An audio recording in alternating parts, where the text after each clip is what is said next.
Welcome to Hotline TV. I'm Matt Gottlieb. And I'm Amy Walter. Today we are getting into the numbers, analyzing the numbers from the Diageo Hotline poll. This is one of my favorite days of the whole month. And it's a segment that my friend Matt here has insisted on calling Poll Dance. I do insist on that. I know. Fortunately, we don't have any spandex here, and there will be no money exchanged. Instead, Matt, we'll have to keep looking at you with your shirt on, and have you talk about what's in these numbers, what's behind these numbers. All right, let's start with this. We have a president, despite all the back and forth we've seen, the pushback on the stimulus plan and the budget and the housing stuff and the bank bailouts, this is still a popular guy. People love this president. 67%. Did they say they love him? They said they love him. There's actually an open form response card. They said not only do we approve of him, not only do we feel favorably about him, but do you love him? It's a yes or no question. They say yes with it. But okay, so 67% approve of the president, which is up from the poll we took just after inauguration, where he had 63% approval rating. His favorability over the same period has gone down slightly, but it was a bit of a honeymoon period for him, sticking with the love theme for the poll here. 76% had a favorable impression right after inauguration, down 68, which is pretty close to where he was just after the election. So people, they feel like he's doing a good job and they like him.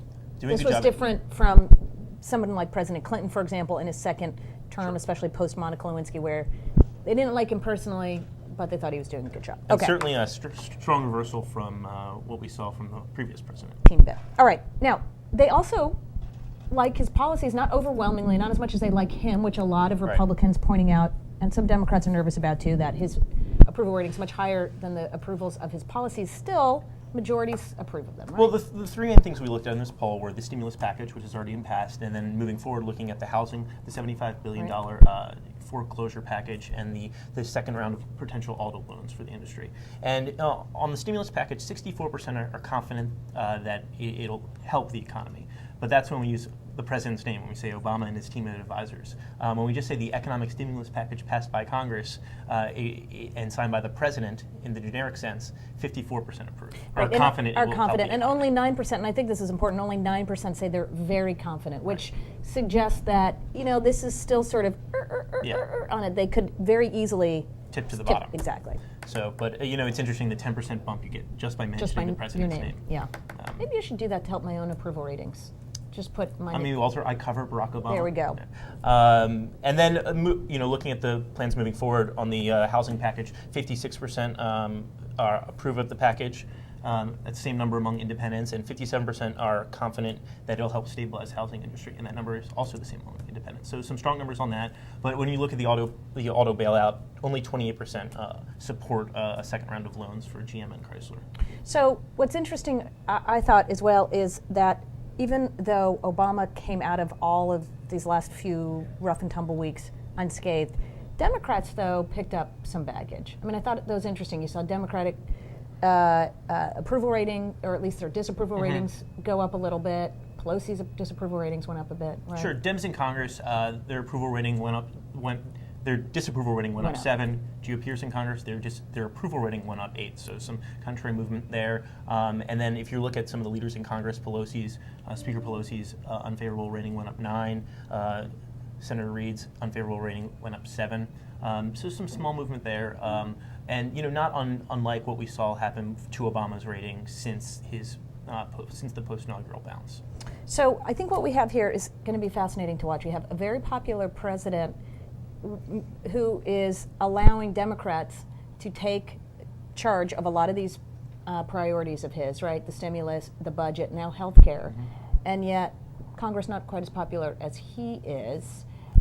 It seems like we could have a bifurcated kind of reality here as we get into 2010. You still have a popular president, even if his policies aren't, and even if the members of his own party aren't, which suggests that Democrats could still lose seats even if they have a popular president. And the generic ballot starts to reflect that. And that's there was a 24% lead for Democrats right after the inauguration, and now it's down to 6%. And basically what you saw is undecided Republicans and independents moving en masse to the Republican ticket in midterms. These are some good very interesting warning signals. The last one that I'll point out, I think is an interesting one, is fewer people this month than just a month ago think that government should have more involvement in the economy. I think this is a suggestion either Republican attacks on Democrats as spenders is working, or that it could work.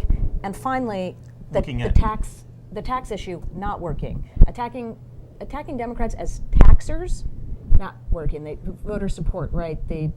Raising taxes on $250,000 and above. Attacking them as spenders could work. Sure, but one other place the midterm elections, looking all the way forward, is going to rest is on the stimulus and how that plays, because it's it's such a large spending bill. It's it's set the table for the agenda for the next 2 years. And asked today whether they would more likely vote for a candidate in the midterm elections who supported that bill or opposed that bill. 48% side with the people with the rep who supported it. Only 35% said they would support the rep who opposed it. Right. Not great numbers, but not bad. Sure. In terms of fraud. All right. We have so many more things, including maybe the blooper reel of the first initial dance moves. But for now, that's all the time we have. I'm Amy Walter. And I'm Matt Gottlieb. Thanks for watching Hotline TV.